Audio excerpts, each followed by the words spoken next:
Author's House.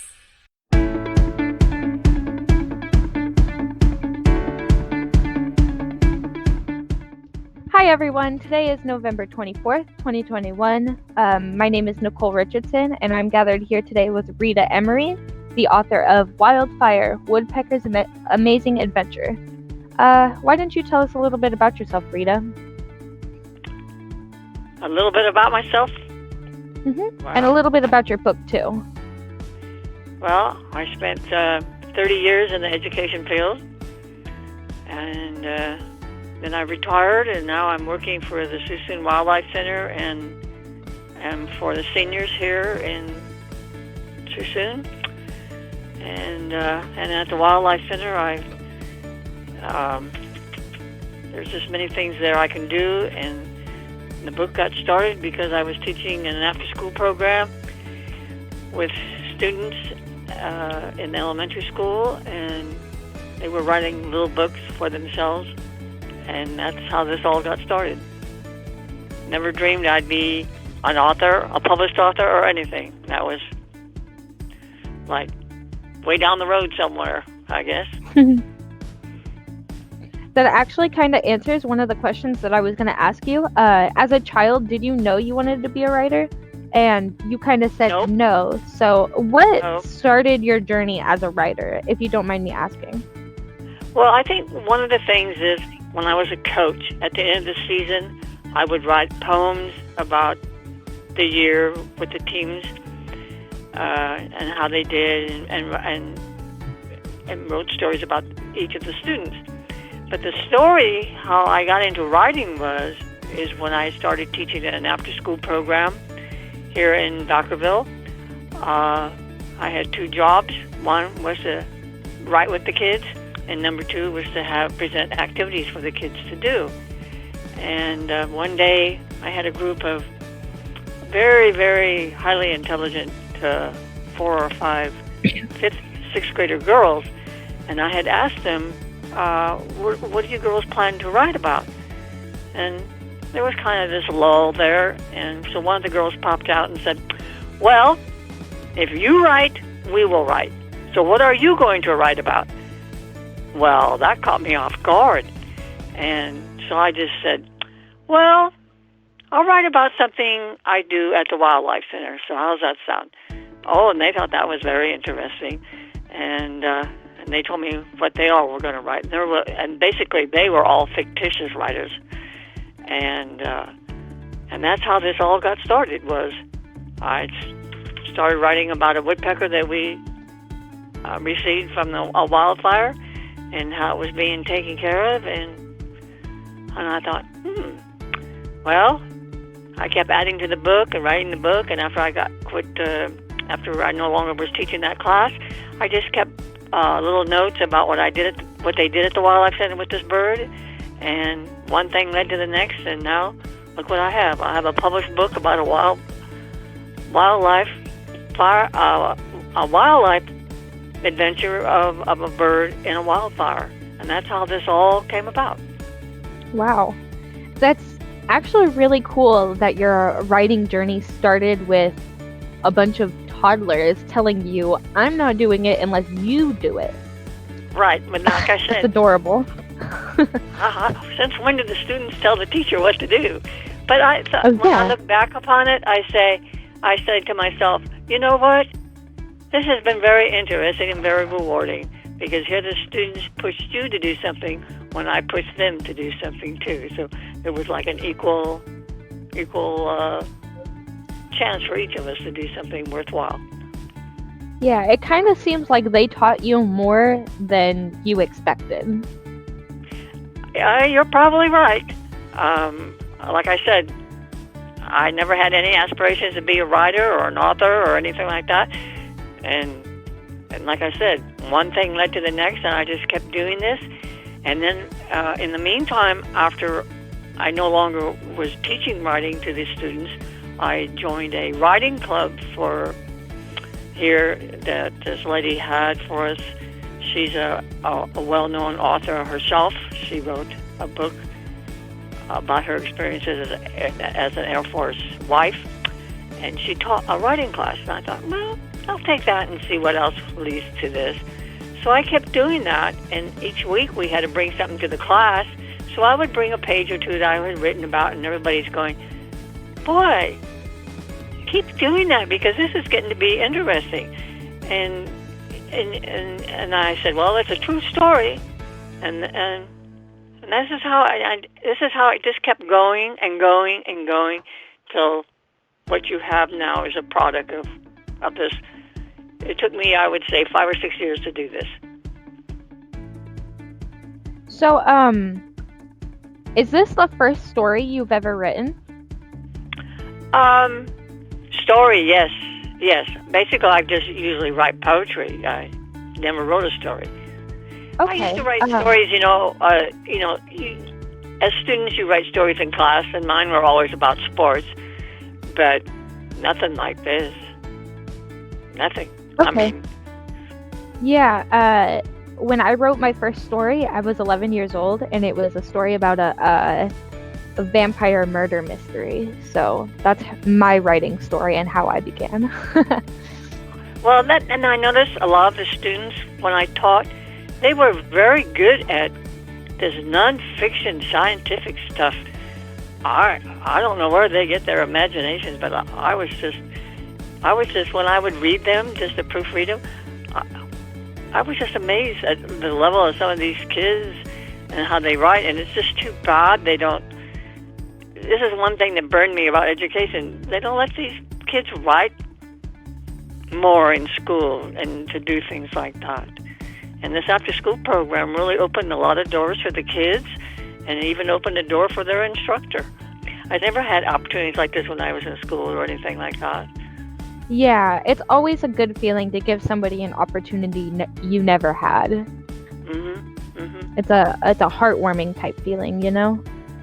Well, yes, because when I look back and at all of this, I keep every night, I say to myself, thanks for those 4 or 5 girls. And I just wish now I had kept the roll sheet of those 4 young ladies, because they're the ones that pushed me to do it. And then we had the instructors that were teaching this writing class. The 3 ladies that taught this class are all published authors, well recognized in the black community for their writings of the black people, and they've won honors and things like this. And they were so helpful. I mean, this whole process was very helpful. And I keep looking back and saying, whoever thought I'd be doing this? Yeah, it's a little bit of a, not quite sure what the word is, but like an eye-opener, like, wow, never thought this would happen.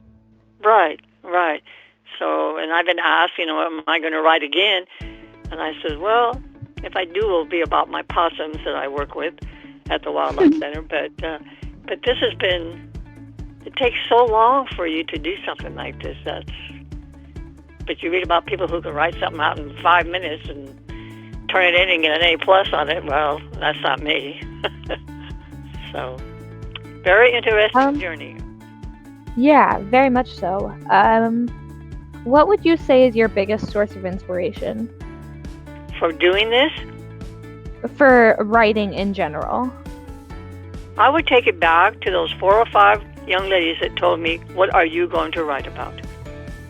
Yeah, I kind of had a feeling that was going to be your answer by the way you speak about these ladies. And I think it's really cool that something... Continue? And I also feel that the 3 the 3 authors that taught our writing class also had something to do with it too, because they kept pushing me, give a little more detail, be a little more explicit, do this, be realistic, and they were very good. Because when it came to making a title for the book, that took us quite a few sessions to do. And we kept doing it by single eliminations. No, I don't like that. Oh, that sounds pretty good. Well, how would you do this? And that's how that all came. I would also give them the credit too. That's pretty neat. What would you say was your favorite part about writing this book? I think my favorite part is I was able to show, because I learned this from when we do educational programs with our animals at the Wildlife Center. The kids would have questions about how do you take care of them and so forth. And I said to myself, oh, write this about so they can see there's a relationship between how we get treated and they get treated, and it's the same thing. When they go to the doctor, they have to have their temperature taken and all this. It's the same thing with the critters. When they come in, they're put on the surgical table and looked at and diagnosed just like we are.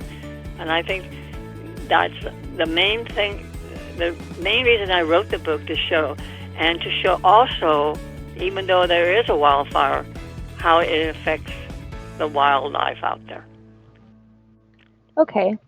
I think I might have mentioned this question already, so feel free to disregard it if I already mentioned it. But what is the main message you want to get across to your readers? I think the main purpose would be, the whole thing is what you do to, how can I say this? When there is a fire, and I don't care if it's in your home or in the wild, it affects everybody. It affects people, it affects wildlife, it affects your animals, it affects your pets, and so forth. There's always a consequence when there's a wildfire. Yeah, you're right, because wildfire affects everything. Even if it doesn't touch anything, like any buildings or anything, the air quality could really hurt somebody. Right. And that's also mentioned in the story, when this woodpecker wakes up that morning and peeks out of his hole where he's hibernating in this tree, he realizes that something is wrong because the air doesn't smell right, and I'm gagging and all this blah blah. And that's the same thing that happens when we have these wildfires, and you get inundated with the smoke and things. You know, it's bad air day. Oh yeah. Those were always terrible when I was going to school and sports would be canceled because of the air. Right. Yep. Yeah. Would you say this book is a standalone, or do you think you're going to add on to it as a series? No. I'm just going to leave it alone as is. And like I mentioned a little bit earlier, if I do decide to write another book, I will write it about the possums that I've trained to be educational ambassadors for the Tucson Wildlife Center. And that's where they go out and we're able to, we talk about these critters, and because when you look at it, how many people actually see a hawk or a possum or snakes and so forth? A lot of people don't. They don't see that. And when you show it to them, it's like, we have this, we have that. And I remember when I first started at the Wildlife Center, when I was training the possums, you'll laugh at this, but people would come by and they would say, I'd shoot that thing. Well, here I am, 8 years later, they're no longer saying that because they can't believe how you can take one possum, and we have to be very careful on how we select these possums and how you train them. They can actually be just like your pet cat, sit on your lap and just sit there. That's pretty cool. I've actually heard that possums, they kind of make themselves seem dirtier than they really are. Yeah, that's a very true statement. Very true statement. Yeah, because I hear people say like, "Oh, don't touch that thing. Don't get near it. It has rabies." But I actually don't think possums just carry rabies like that unless it's given to them, right? No. Possum is the only animal that will not transmit rabies because it can't get rabies because it has a low metabolism rate. That is very cool. Yeah, they only live 3 years because they continue to grow and grow and grow. They, like the rest of the wildlife, you have growth spurts just like you do in human beings. Well, that's not true with a possum. A possum, from the day they're born till the day they die, they constantly grow and grow, and one day their heart just says no more, and that's it. Huh. Learn something new every day because I did not know that. Yes. And a possum can be very good for your garden because they will eat the ants. All the critters. and the mosquitoes and the snails and so forth. But see, they had a bad name, at least when I first started. And like now, they can't believe how this animal will sit on my lap and just sit there and not be fazed by them walking by or anything. Yeah, I kind of feel like possums have a better name now because a lot of, or at least I noticed that some people who are from like my generation, they relate to possums because people will pick on them because they seem dirty or they seem weird or something like that, and they're not. And people don't give them a chance to really get to know them. And so I noticed that a lot of people around my age kind of resonate with a possum because of that. Well, and you talk from people, I've talked to people who are from the South, and they live where they say they used to eat possums. They tell me stories about how their grandma used to boil them up, and they would eat. And I'm going, you did what? But it's very interesting to listen to people who really lived around possums, and that was a source of their food. They are very interesting to listen to that.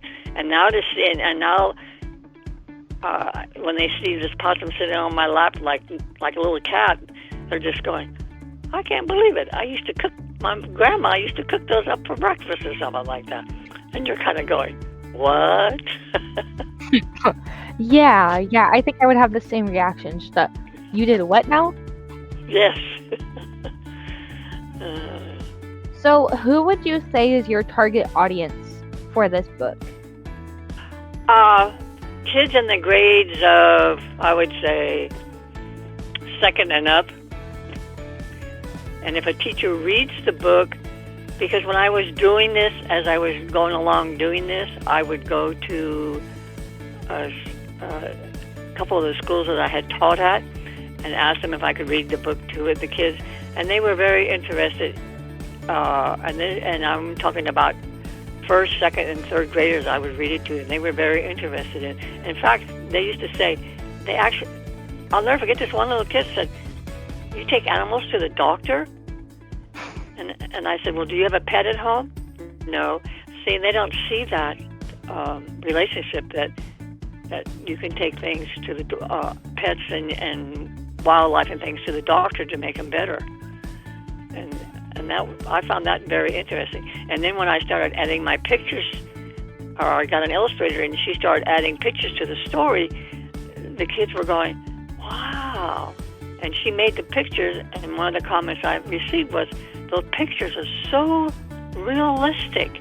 In fact, the publishing company that published my book couldn't believe how realistic the pictures were looking. Yeah, the pictures are beautiful. Pardon me? The illustrator, I don't know who you're illustrating colorful aspects to it. It kind of matches. I feel like the Pat Reed. Oh, okay, I see it. Pat Reed, I see it. Her name. Yeah, she used to be an illustrator for the Jelly Belly, and she's done a lot of illustrations for other people, either for their books or for maybe a store sign or something like that. And she was mentioned to me by my colleague that I worked for when I was teaching the after-school program. And that's how I became in contact with her. And I asked her, would you like to do this? And I showed her the book and so forth. And she said, oh, I would love to do this. And that's what and I get more comments about how realistic they are. They're so realistic. Yeah. I feel like her art style really matches your writing style. Oh, thank you. You're welcome. But you should tell Pat that I said that too. Okay. And what did you say your name was? My name is Nicole. Oh, okay. Yeah, unfortunately, she finally got to move to Oregon. I just have a couple more questions for you before we wrap this up. Okay.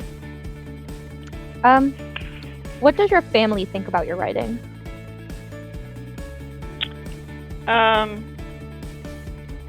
To be honest with you, they, oh, no big deal.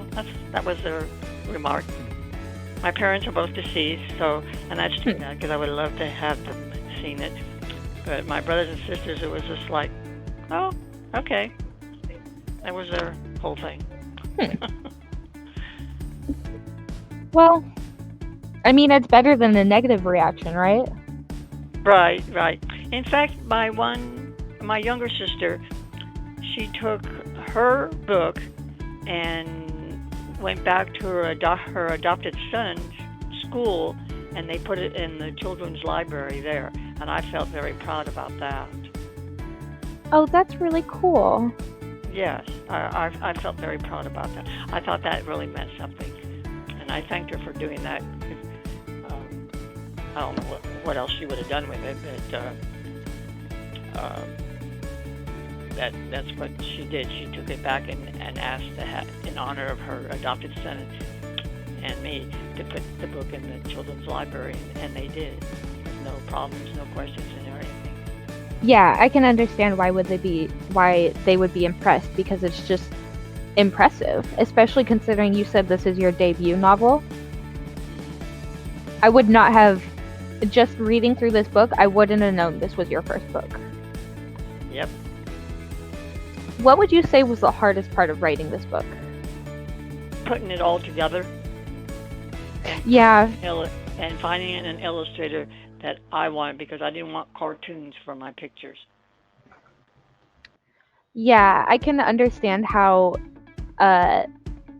finding the right artist for your writing would be a hard part. But I noticed that the most common answer to my question, what was the hardest part, people always say either actually writing it or compiling all the notes into coherent thoughts. I agree with the last thought you said, because like I said, I always kept notes on what the medical director did, and then I would, when I sat down, I'd lay them all out on the floor and, okay, how do I put this in order? Where do I put it? And then I was fortunate enough to write it up and then go back to my writing club or class that I was in and read it to them and ask them, now, is this is this coherent? Is this following pace step by step by step? And that was an excellent way too. I think I just got like 3 more questions for you. What does literary success look like to you? Good question. I think for me it would mean I was able to publish the book and have people interested in it. And that, and that even started before I even got it published. Through my writing class that I took, they were very interested in seeing how this will end, and that the ending is a happy ending. It's not a failure or something like that. Because 2 of the woodpeckers that came in, one survived and one was deceased, ended up dying. I am a firm believer that everything happens for a reason. So, everything happens for a reason.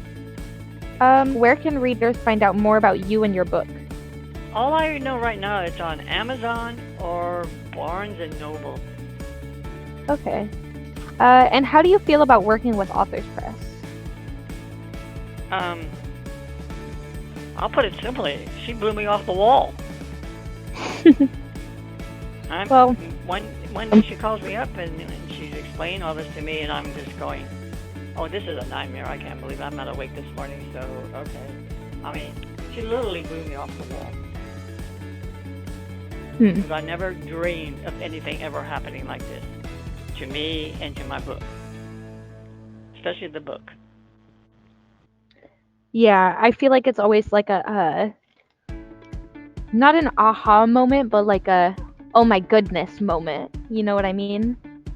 Well, it wasn't an oh my goodness moment to me. It was just off the wall. I mean, I'm just going, it's all I could do is not tell her, will you repeat that?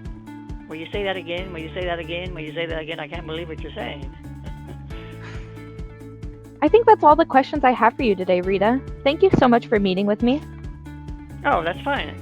I appreciate your time, and thank you very much. No worries. Was there anything you wanted to mention or discuss before I end the meeting? No, like I said, this whole process is still, to me, off the wall. I just find it so unbelievable this is happening. I keep pinching myself to say this is just all a dream. It's not a dream. I'm really interviewing you. I know. It's the same thing when Miss Davis calls me. I'm going, oh no, she's calling me again. I guess this can't be a dream. Well, if you have any questions or concerns, feel free to reach out to Authors Press either through our number or via our email. But that's all I have for you today. It was a pleasure to talk to you. Okay. And thank you very much for the opportunity. No worries. If you ever write another book, come back to us and see if you can do another interview. Oh, okay. Have a wonderful day and stay safe. Bye-bye. Okay. Bye-bye.